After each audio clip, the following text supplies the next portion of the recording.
Metsland. The losing streak is over, but the concerns are still there. Francisco Alvarez headed to Syracuse. Juan Soto looks like he's starting to heat up.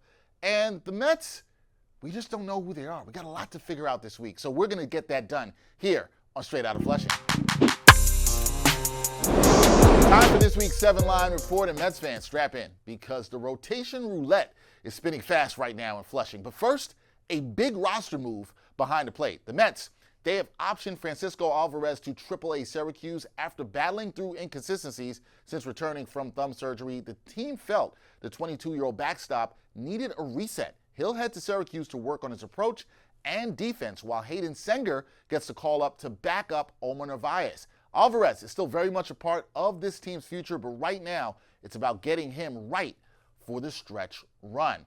Now we take it to the mound, and we've got some good news, people. Frankie Montas is going to be back despite a brutal 10-run rehab start earlier this month. The Mets are ready to roll the dice, officially announcing Montas will make his first start as a Met this week. He's been a wild card since being acquired from the Mets, but if he can find anything close to his 2021 form, that's a big lift for this injury-rattled rotation. Meanwhile, Tyler McGill and Max Kranick are both headed to the IL. McGill, he's dealing with an elbow sprain, while Kranick has an elbow strain just when he was starting to settle in.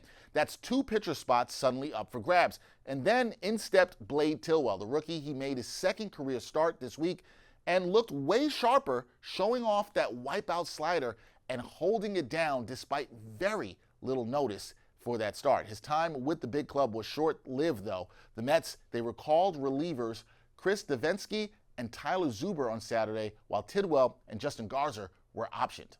Help may be on the way soon, though. Sean Manaea looked dominant in his latest rehab start. He tossed 5 scoreless innings with 6 Ks and just 1 hit allowed. If his next start goes smoothly, we could see Manaea rejoin the big club pretty soon, potentially sliding right back into a thinned-out rotation. On the offensive side, keep your eyes on Mark Vientos. He's progressing well from that hamstring injury and could be activated as early as next week. He's been ramping up baseball activities, and if he checks all the boxes through his rehab with AAA Syracuse, he could rejoin the team in time for the start of the Braves series at Citi Field on Monday. So, from Alvarez to Montes, Tidwell to Vientos, there's plenty of roster shuffling happening this week with the Amazins. You know it. We'll keep you updated right here on Straight Outta Flushing. All right, time now for Dugout discussions. And this week, well, Mets fans, you know this. It's been a roller coaster ride in Flushing. The Mets, they finally ended their 7-game losing streak with a home run barrage against Philly on Saturday. But there's plenty of questions still swirling around this club because they lost on Sunday, so they've lost 8 out of their last 9 games. And the questions are from Francisco Alvarez being sent down to a walk-happy pitching staff and a defense that just hasn't been clean enough. So, to help break it all down, I'm joined by the host of Mets Therapy. It's a man who's been walking fans through the emotional highs and lows all season long. It's my guy, Andrew Claudio, joining me now. Andrew, what is going on? Considering the turbulent times with the Mets, I have to ask, how are you doing? I mean, I've been better as a Mets fan. I'm glad we're not here talking about a 9-game losing streak, that's for sure. But, yeah, this is one of the more tumultuous times that I can remember a good Mets team going through, and I'm interested to talk through it all with you. All right, we're going to talk through it. So let's start with this. Let's do it. Andrew, the Mets, they did snap, as I mentioned, that 7-game losing streak with the power explosion against the Phillies that we saw on Saturday. But before that, they looked kind of bleak. What, in your view, was most wrong with the team during this stretch, and even this one now where they've lost 8 out of 9, and how concerned should fans be about this team's floor right now?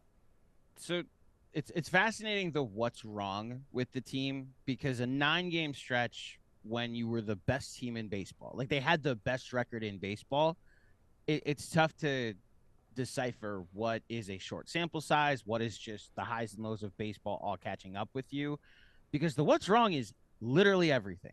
Everything went wrong for about a week. Lindor wasn't hitting. That's your leadoff man. They stopped hitting with runners in scoring position after a good 3 weeks where they had actually found some momentum in that direction. I know they're one of the worst teams in baseball with runners in scoring position, but they were at least hitting for power. They stopped doing that over this losing streak. you go through all the different things that were wrong with the offense, and from like 6 down just being a non-factor in their order, and it putting so much pressure on the top of their order. That's the offensive struggles, that you weren't getting a lead with your offense and not coming back from deficits with your offense. Speaking of deficits, their pitching, which was the best in baseball and somehow still has the best ERA in baseball, just fell off a cliff for a week. Now, I want to put it into some context. It's some guys that aren't going to matter at the end of the season. Paul Blackburn, God bless you, man. You're a Major League Baseball player. You're better than me. He's responsible for 2 of the losses during this stretch. 1 game against the Rays, 1 game against the Braves. And look, Tyler McGill, he has a bad start. Griffin Canning has 1 bad start and then is just serviceable in another. And the Clay Holmes game, like, the entire rotation picking this week to have a bad start is largely why, like, when you match it with the offensive issues that I mentioned, it's hard to point to a thing that was going right. So literally everything was going wrong. And as far as a floor is concerned, yeah, you can go through a stretch where everything could go wrong and you go 1-8 over 9 games.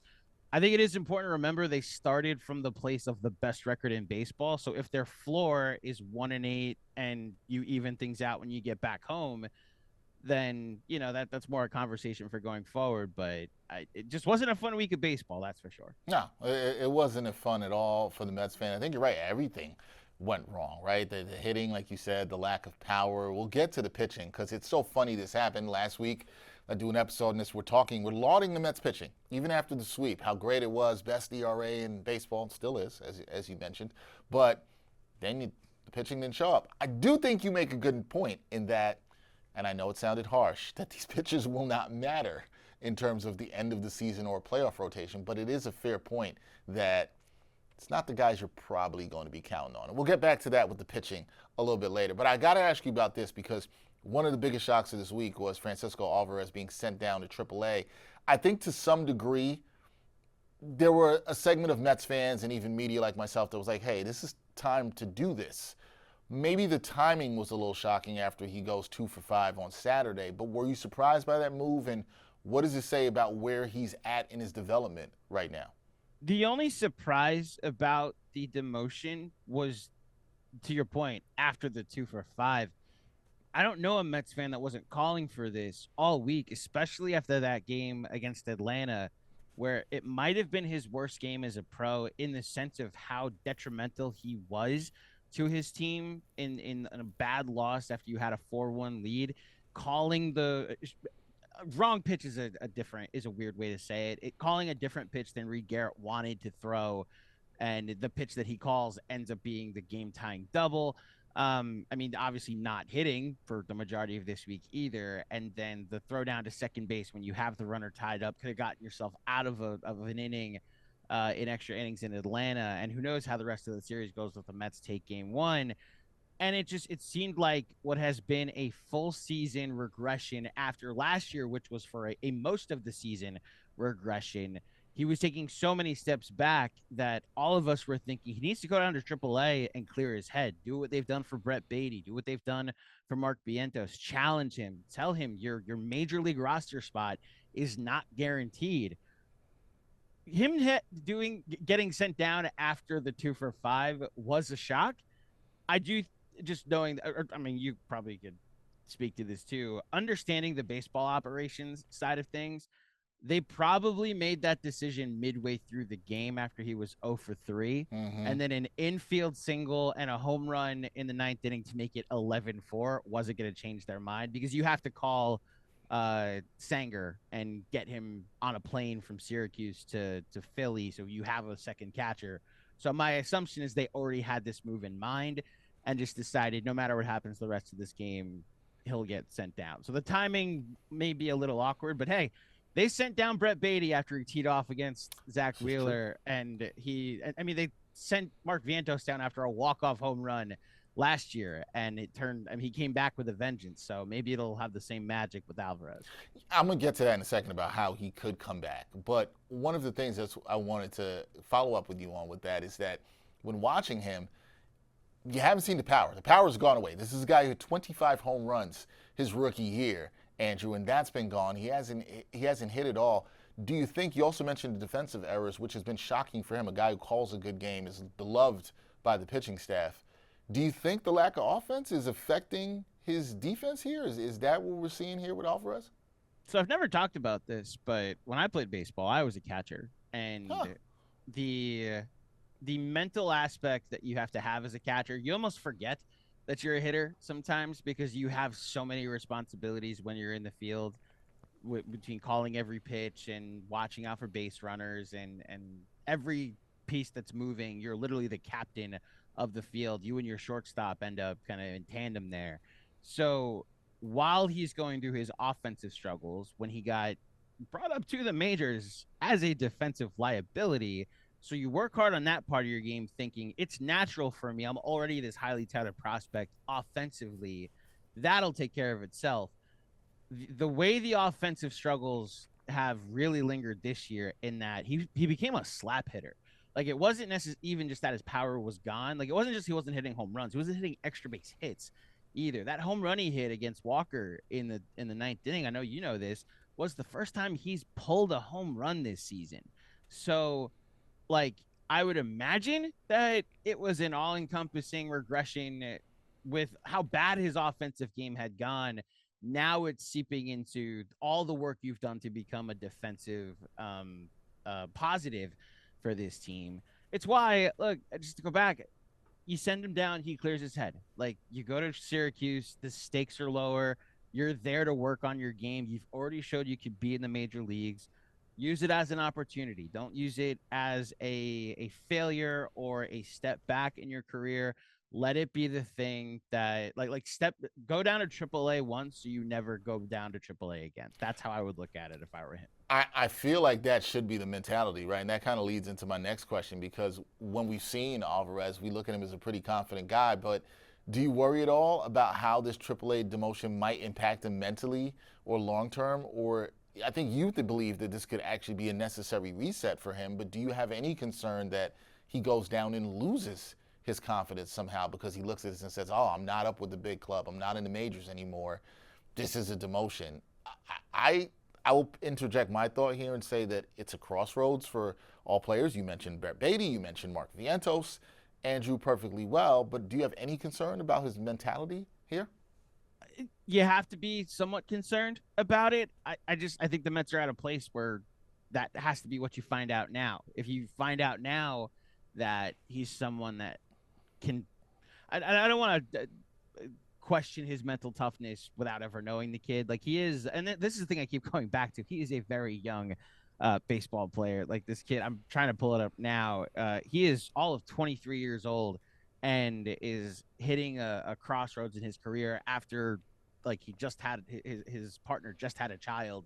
So there is a lot going on in his life, and so I'm trying to be respectful of like the human element of this. But just from an organizational and a baseball standpoint of this, you need to find out now if this is something that could hurt his confidence or be something that maybe makes you reconsider what your long-term plans are at catcher. Because if the Mets find out as a result of this, they need to be aggressive at the deadline when acquiring a catcher. This isn't just send Alvarez down and he'll come back in a month and be fine. You find that out now, so that way your needs are more clarified going into this trade deadline because you spent a lot of money on this team. Steve Cohen is writing some very big checks. You need to know exactly what needs you need to address come the late July. Oh, makes sense to me there for sure. I want to get back to the pitching real quick because we talked about it. Pitching, they've been a strength this season, still lead Major League Baseball in team ERA, but walks. It's been a major issue lately with this team, Andrew. Since May 1st, they're dead last in Major League Baseball in walk rate. What do you think is driving this, and can they clean it up internally? Or is a lot of this we've seen from guys that you mentioned they're not going to be counting on down the stretch? So the walk rate is interesting because this is a team that's still top 10 in strikeouts per 9 innings. The walk rate, look, I'm just not flat out not concerned about Paul Blackburn walking guys or not finding the plate. It's the guys in the middle relief that I think worry me the most. And like you saw it this week, like Reed Garrett is, having some issues with the strike zone. Like Brazelbon had a rough outing against the Braves where his first bunch of batters were he wasn't finding hitting the zone, and he was walking a bunch of guys as well. Clay Holmes just like was afraid to throw strikes at a certain point, especially to left-handed hitters. Um, this is something when Kodai Senga goes away that your walks are absolutely going to go up. And McGill has just had this problem in the past that when he throws it in the zone, he is their best swing and miss pitcher outside of Senga. And when he doesn't, he's an opener. Like that. That's how I've always looked at Tyler McGill. He's an opener. It's just a stretch that they're going through. And what's funny is you say since May 1st, I repeat, this team had the best record in baseball despite all of those issues a week ago. And I know this is a heavy sinker team. They lead the league in most sinkers thrown. So this is a team that relies on not necessarily swing and misses, but swings down and leading to ground balls. So even if you get some walks, you get some ground ball contact, double plays, potentially. So look, it's just across the board. Guys are finding the sweet spot against this rotation, at least over the last week for sure. Hopefully it's not a thing that continues. Yeah, that is the hope from Mets fans. I think the other thing when you talk to Mets fans right now that's been worrisome or bothersome for them is defense. Defensively, this team has been inconsistent, whether it's errors, not just finishing plays. You've talked about the Alvarez throwing to the wrong base. How much has that played into their recent slide? And do you look at that as a fixable issue or a flaw in the roster construction? How do you view the defensive issues we've seen with the Mets so far? So the flaw in the roster construction is a fascinating conversation because with Alvarez's struggles being what they are at catcher, so let's just say like that's a net negative, right? Pete Alonso, he's been outstanding at the plate this year. This week has been tough for him, especially with runners in scoring position. Guy's having one of his best seasons of his career, maybe the second best season outside of the year he hit 50 home runs and won the Rookie of the Year. He is not the greatest offensive first baseman. In fact, I'm pretty sure he's one of the worst defensive first basemen according to defensive runs saved. It has been made very well known what Juan Soto is defensively, and I'm so glad that he's turned into the Juan Soto offensively that's advertised. But you could argue you have two DHs playing the field right now at first base and right field. You add in, and this is where I will give a little bit to the Brett Baty hive.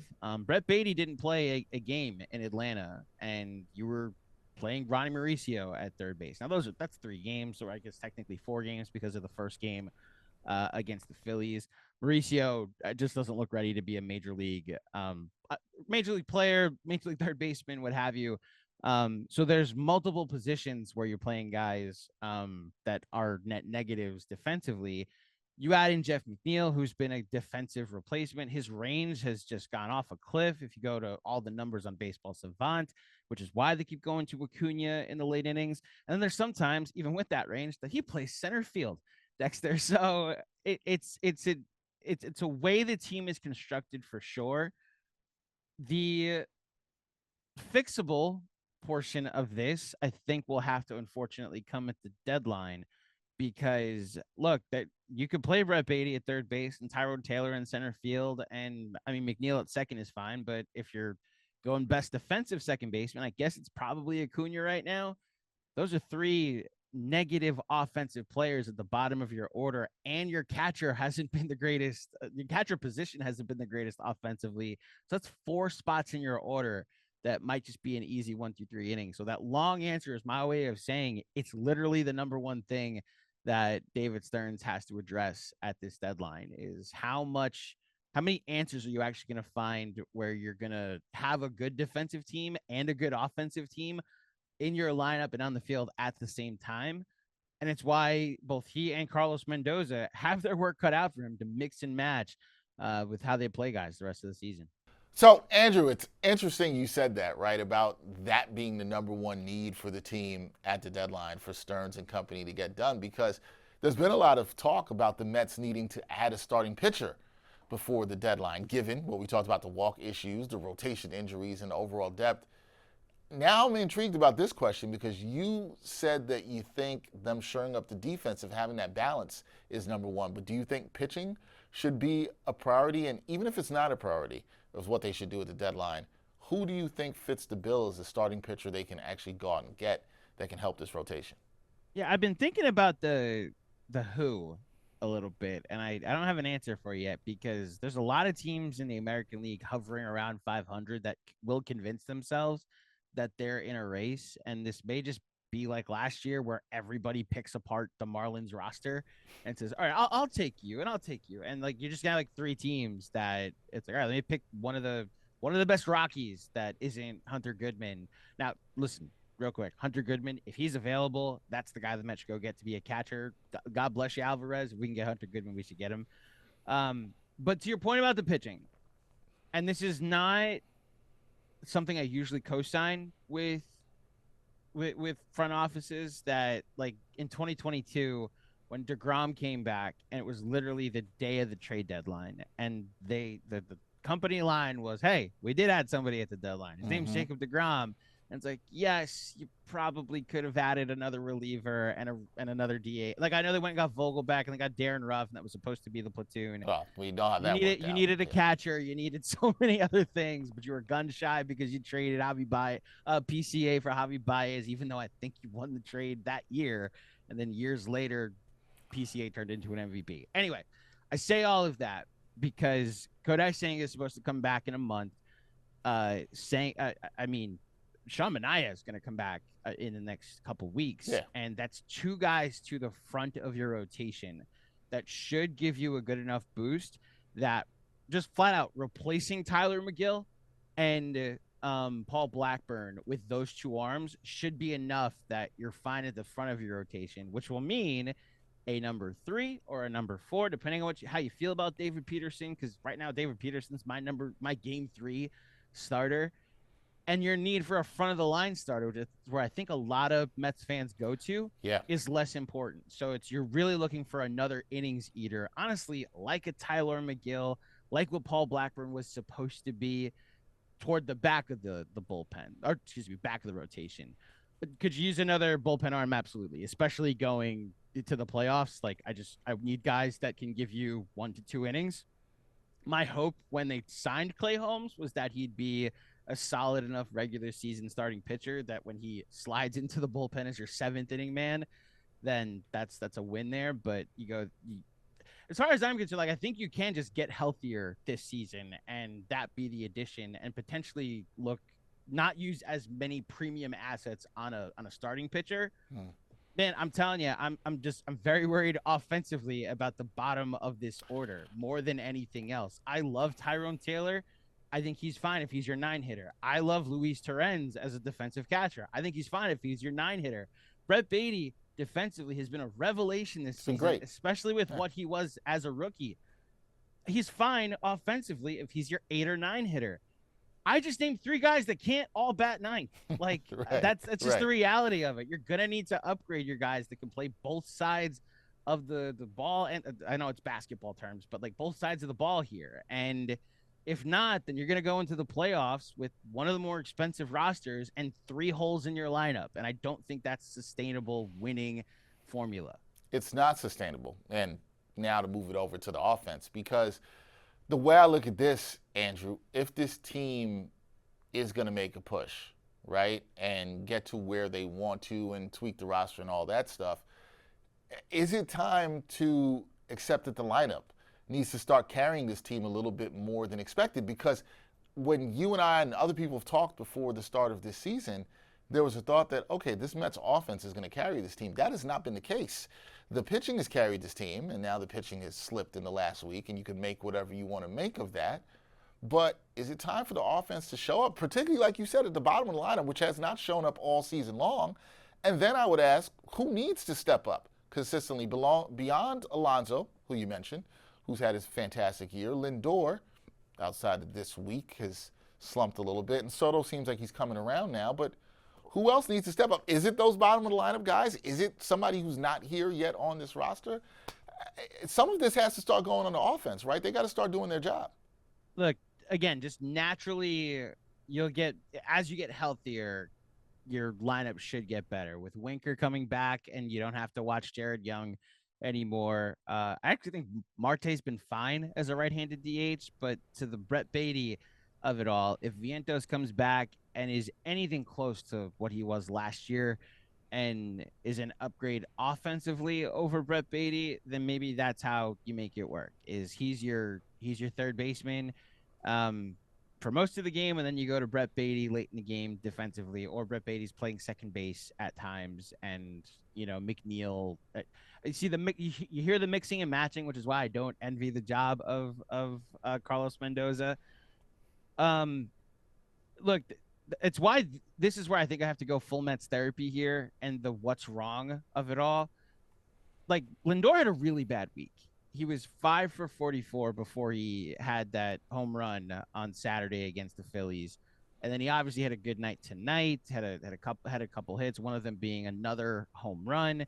Hopefully him getting going, your leadoff hitter getting going helps you now start to start some rallies and the top of your order becomes more formidable. But what made this week so frustrating is you were almost automatically starting in a hole with an out from the top of your order down. And it puts so much pressure on 1, 2, 3, 4, and 5 in your order to be the only offense for this team because the bottom 4 in your lineup weren't going to contribute. And yet, this one bad week aside, they are one game out of first place and 46-32. They are still on pace for over 90 wins. They are still on pace to make the playoffs. Like the gloom and doom as far as what's wrong with this team isn't there, which is why I've tried to talk through this conversation with you, Dexter, mostly with like postseason expectations and what I'm worried about most in the playoffs. Like this lineup isn't sustainable in a playoff series. Like having like 4 guys that can field but can't hit, 4 guys that can hit but can't field. Paul Blackburn, if he pitches a playoff inning, I will wonder what. Yeah, Mets they'll be in trouble. They'll be in trouble. Right, yeah. Right. So that's where I'm mostly looking at this as like, yes, this offense should be asked to do a little more. They largely have this season. They're still in the top 10 in a ton of metrics throughout the year. They're on pace right now because we're before the 81 game mark, Dex. They have 4 guys with at least 15 home runs. They've never had 4 guys hit 30 home runs in the season, and they might get that this year. They're on pace to have that as of right now. We'll see what happens in the second half of the season. It's just a reality that this week they didn't, and it's why we probably got the results that we did. Yeah, no, I did. Now, one of the days they did hit, and that went on Saturday. You saw 7 home runs. So in that, I think you saw what the lineup is capable of, but then we saw the Mets muster just 1 run, a Francisco Lindor home run in the series finale on Sunday against the Phillies. Do you think that kind of outburst that we saw on Saturday night was a one-off, or could it be a sign that the offense is about to get rolling? And I get it. Somebody's going to say, hey, Dex, well, they didn't follow it up on Sunday. But maybe the fact they just scored 7 on Saturday is something that can give them some confidence. Are you encouraged by what you saw in that outburst on Saturday, or it's more of a situation like, hey, bottom of the lineup has struggled. We don't believe you. We need more people. You got to show us more. What's the deal? How are you feeling about that power outburst that we saw on Saturday? Well, look, they've only hit 7 home runs in the game 4 times ever, so that might not be sustainable. However, to your point, getting Lindor going, I think, was important. And Nimmo, since moving to the 2-hole, you and I have talked offline about this. This is one of the things I love about this manager and this organization and how they're being run right now. If something's not working, they try something new. And Nimmo just wasn't working as a 5-hitter, as a 4-hitter consistently, just in RBI situations. He's a table setter. And since moving to the 2-hole, his OPS is over 1,200 and his season has completely turned around. He's a borderline all-star right now. I think now coming back, hopefully to some home cooking, and I mean, look, it's about to be a heat wave at Citi Field over the next week. I will just remind people what happens when it's that hot at Citi Field. That ball carries. And if this team and their power, which is what's going to have to carry them for the majority of this season, it looks like, can lead to some of these balls that have been dying at the warning track during the colder months now sailing out. This is a team built on power. If this stretch, this game that happened on Saturday meant that we're going to see some guys start to, swing for the hit balls over the fences a little bit more consistently, I'm optimistic about that. I mean, the biggest thing was just getting Lindor going because he's a table setter. Once you see that your captain, your leader, is no longer struggling, it sets a tone for the rest of the team. And we've gone entirely too long without talking about the fact that since June 1st, Juan Soto has like the second best OPS in baseball, and it's been like what he did on Saturday. The 111-mile-per-hour balls that he hit. First one is a rocket off the wall. The next two are home runs. The second home run lands in Delaware, and then he hits a measly RBI single, 2-run single for his fourth hit. Like, this is the guy that you pay $800 million for, and I'm hoping that type of guy and that type of production continues to be in our lineup. Andrew, giving the people a little tease, I have something coming up later in the show on Juan Soto and what he's been doing this month, which is tremendous. A lot of questions have been about him. He's starting to show out. So, not saying it's a complete turnaround, but it's coming. A couple more things for you, Andrew, before we get out of here. Hopefully this is therapeutic for the people. With Atlanta, a team that Mets fans love, coming to town, followed by a road trip to Pittsburgh, how important is this upcoming stretch this week, especially with Atlanta coming to town, and you know how the Mets fans feel about the Braves, and the Braves have caused pain for the Mets. How important is this stretch for them to bounce back this week after what we saw, wish we didn't see last week? So, let me just say something about the Atlanta Braves. Oh. It is genuinely hilarious how much they got up for that 3-game series. Like, lining up Are you shocked?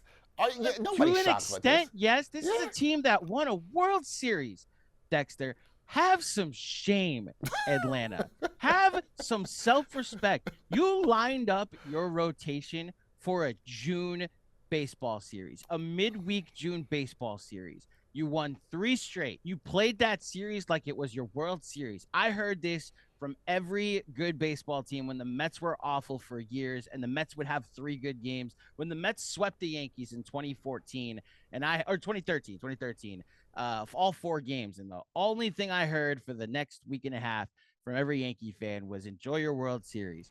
Well, Atlanta, you lined up your rotation for those 3 games. You went out and just like outplayed the Mets, like played balls to the wall for 3 games. You let Chris Sale, a notable injury scare, pitch into the 9th inning, and now he's injured. You left it all out on the floor, on the field. You emptied the tank for this mid-June baseball series, and then lost 2 out of 3 to the Marlins. Enjoy your World Series. And as far as how important this stretch is, Dexter, drive that point home this week. Okay. That they literally did what the Mets did 2 years ago for a Braves series at the end of the September, at the end of the season. That's when you're supposed to have that type of importance and leverage. Like, fine, you get up for your rival, and like the Mets didn't show up. Fine, they didn't realize they were playing against a team that thought every game was Game 7 for 3 games. Embarrassing. If my baseball team did that and then lost 2 out of 3 to the Marlins, I'd wonder what was going on here. And that's what I would be doing right now if I was a Braves fan. What is going on here? I just want to let everybody know that Andrew hosts a show called Mets Therapy, and I felt like this was just therapy for him. I couldn't believe the Chris Sale report, man. You needed to let this off your chest. These box scores, watching them lose to the Marlins. After he pitched 8 2/3 the other night. This man goes 8 2/3 in June. They let him sit for 8 days to throw that game like it clinched something. No, Dex, they gained all 3 games against the Mets in that series. That's what they did. And then if the Mets had won tonight, would have lost one of those games. Like come on. Like at a certain point, we have to understand what happened here. The Mets played horribly. They were outplayed by the Braves, who decided to play the very best and the most output of energy that they possibly could for 3 games in June. They're going to say enjoy your World Series. They were going to say they were. Can't wait to see the banner. I guess they were trying to say that they were trying to get back in the race. You know what I mean? You didn't. But they didn't. And then they went and lost to the Marlins, and it really bothered you. I liked this. You know what? You asked me a question earlier. Who's a pitcher on a bad team that I could potentially want? Chris Sale. He might be available. He's on a bad team. You know, the Braves are And never I going just to. If they were I that just petty, watched they're never him. going to trade him to the Mets. I'm That's not going to just happen. pointing out pitchers on bad teams that might be available, Dexter. If Chris It Sale's available, warms your heart to say that the Braves are a bad team. that was That's what I take out of all that. It warms your heart. I have the same in Atlanta fears and PTSD that Mets fans have. It's just something about playing games in Atlanta Understood. that is a house of horrors. I get it. And from a Mets understand. perspective, that series was very concerning. Understood. Watching the Braves then go lose 2 out of 3 to the Marlins was just like an understanding of, wow, they really like emptied the tank for this mid-June baseball series against a team that they're 14 games behind. So, got it. And I'll move on to the last question before we get out of here. All I'm hearing from you is, for your mental health, you really need a Mets sweep of the Braves at Citi Field this week. Take 3 out of 4. Like, You'll take 3 out of 4? All right. Okay. I'm very nervous about this Montas start on Tuesday.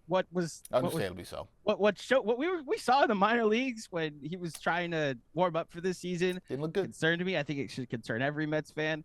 Take 3 out of 4 against the Braves. Remind them who's who. And look, the Braves have a ton of talent. Nick Allen turned into Derek Jeter and Omar Vizquel and every great shortstop that I've ever seen for an entire 3-game set. Get up for this one now, New York Mets. Like, boys, you now owe them one after what they did to you last week, and now you don't have to worry about Chris Sale because he's now on the IL. He left it all out on the field, man. He left it all on the field. Return the favor. All right, return the favor. We'll see if they do it this week. Okay, last thing here. If you've been watching this, you understand Andrew hosts a fantastic podcast called Mets Therapy. So you know, Andrew, the fan base rides the emotional roller coaster.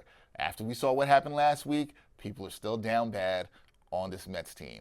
So what is your message right now to the Mets fans who are feeling a little shaky, heading into this final week in June, probably think they're going to get swept by the Braves, because the Braves might take this series seriously too, even without Chris Sale. They might do that. So what's your message to the fans that are, on edge a little bit?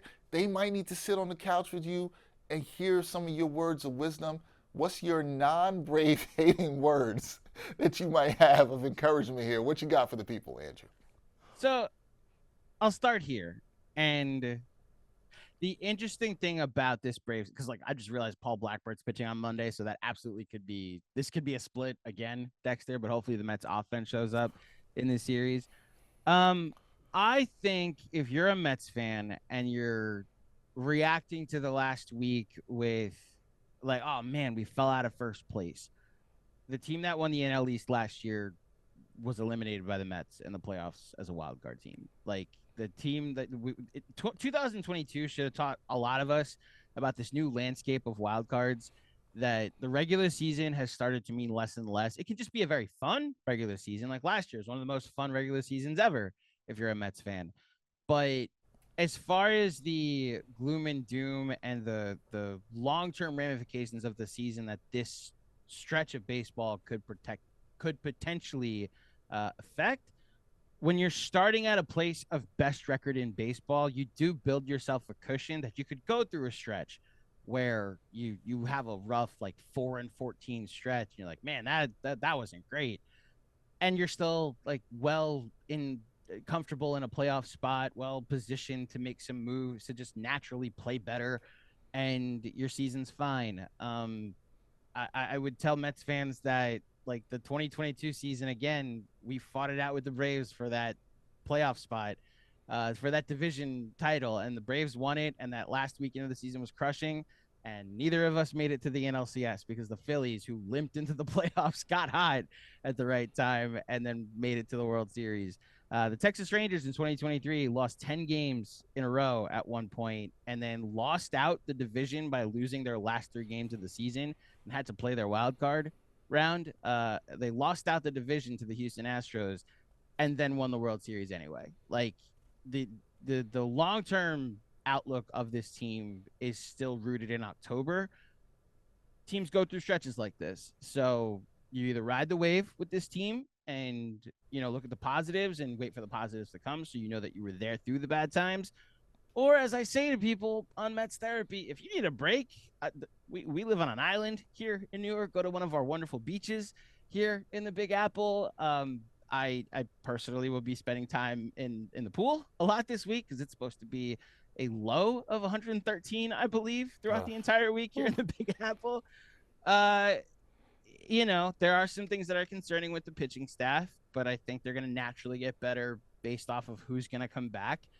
And I don't think Francisco Lindor is going to go 5 for 44 for the rest of the season. I think he's going to have a hot stretch that we're all going to enjoy, and it's going to lead to some wins. So hopefully that starts this week with a revenge match against the Atlanta Braves. There we go. Revenge. That's the word I wanted to hear from you. Revenge.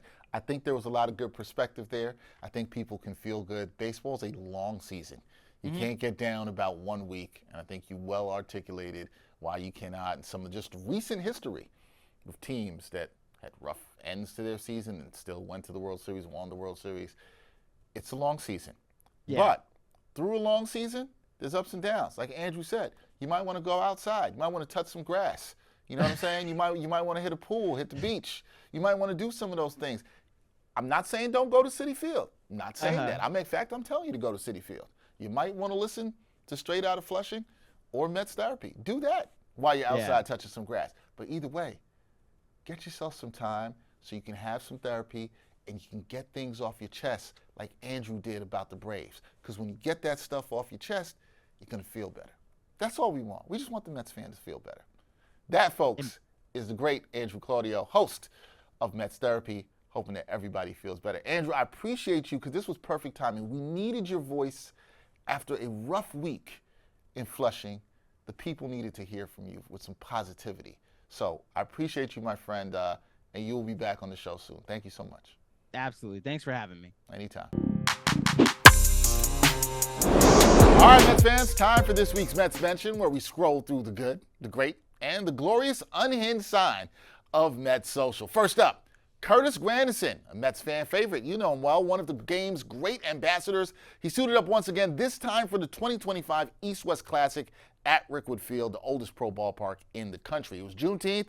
Major League Baseball honored the legacy of the Negro Leagues, and Granderson, always a class act. He stood in the place with former stars who paved the way, including legends like Buck O'Neil, Cool Papa Bell, and Satchel Paige, who once played on that same field. Always good to see Grandy paying tribute to black excellence in baseball. Other former Mets did participate in the game, including Gary Sheffield, Dylan Betances, LaTroy Hawkins, Chris Young, and Mike Cameron. Now, we're going to shift gears a little bit. After the Mets, they dropped their 7th straight game last week. I know that was painful for a lot of you. Some fans, they were down bad. Some, they even turned a bit religious, praying to a familiar purple friend. You know it. It's Mets Reddit fan posted a prayer to Pope Grimace. Yes, Grimace is back. I know last week we talked about the anniversary of Grimace. My producer, Nick Federico, he was thrilled about this. The anniversary of Grimace throwing out that first pitch at Citi Field. But Grimace prayers here, I don't know about it, guys. Feels like it's a little bit desperate. I understand fans were down bad with this, with the 7-game loser streak. But if you ever wondered how badly Mets fans want to win, pray to Grimace. Got your answer right there. And finally, amid all that chaos, at MetsFan1996 on X dropped some much-needed perspective. I thought this was good. The 2000 Mets, they lost 7 straight games. The 2015 Mets, they also lost 7 straight games. You know what both those teams have in common? They both made the World Series. All it takes is a little baseball history to calm the panic. Respect to Mets fan 1996 for holding it down and giving the people some much-needed optimism. So, from vintage ballpark history to praying to fast food characters, yes, some of y'all do that, to World Series hope, Mets fans continue to be creative, loyal, and unapologetically passionate. Keep hosting, y'all. We'll keep watching right here on Straight Outta Flushing. Well, you know what time it is. It is time for the final out, and this week we're putting the spotlight on a star who's starting to sizzle in Queens. That would be Juan Soto, the Mets' biggest offseason acquisition. Looks like he's finally turning the corner after a quiet start to his 2025 campaign. The superstar outfielder is absolutely torching pitching in the month of June. Through 19 games this month, Soto's hitting .328 with a .494 on-base percentage and a scorching 1.181 OPS. He's hit 7 homers, driven in 14 runs, scored 18 times, and he's drawn 21 walks. That's not just patience. That's control. That's fear. Pitchers are either missing the zone or they're paying the price. In June alone, Soto's accounted for 30% of the team's walks, nearly a third of them. And when it's time for big swings, he's delivering. 2 go-ahead homers, 2 game-winning RBIs, 3 total go-ahead RBIs this month in close games, in big moments. Soto's starting to be that guy. Now, if you want impact, how about this? In June, Soto's been responsible for 20% of the Mets' runs and 18% of their home runs. And that's while still working his way back into top form. Now, it's not just about the numbers. It's the swagger. The confidence looks like it's back. The at-bats, they're looking different right now. He's starting to control the game from the box. If this is the version of Juan Soto that the Mets get the rest of the way, well, watch out. He's not just heating up. He might be getting ready to carry this offense, which, considering the struggles that we saw this week, the Mets definitely need him to carry the load. Now, before we head to the final out and get out of here, we'd like to pay tribute to former Mets pitcher Ron Taylor, who passed away this week at the age of 87. Taylor joined the Mets pen in 1967 and spent 5 seasons in Queens, including 1 as a key cog and closer for the Mets' 1969 championship team. After pitching 11 seasons in the big leagues for 5 different clubs, Taylor retired from playing in 1972 at the age of 34. And though he stepped down from the mound, Taylor went on to have a second career in sports medicine after hanging up his cleats. And after graduating from med school, Taylor returned to his native Toronto in 1979 when the Blue Jays hired him to serve as a team physician. Taylor spent 35 years as Toronto's team doctor, including during the Jays' back-to-back World Championship runs in 92 and 93. Players on the team in those years say Taylor often pitched batting practice on the side. Taylor, he'll be remembered in baseball for his medical expertise and for the important role he played on the winning Mets teams in the early years of the franchise. Our thoughts are with the Taylor family and everyone in the greater Mets community who are mourning him. That's a wrap for this week's show. Thanks to my producer, Erica Block, associate producer, Nick Federico, editor, Eduardo Guerrero, and production assistant, Tommy Cohen. I'm Dexter Henry. We'll return next week with another edition for you, straight out of Flushing.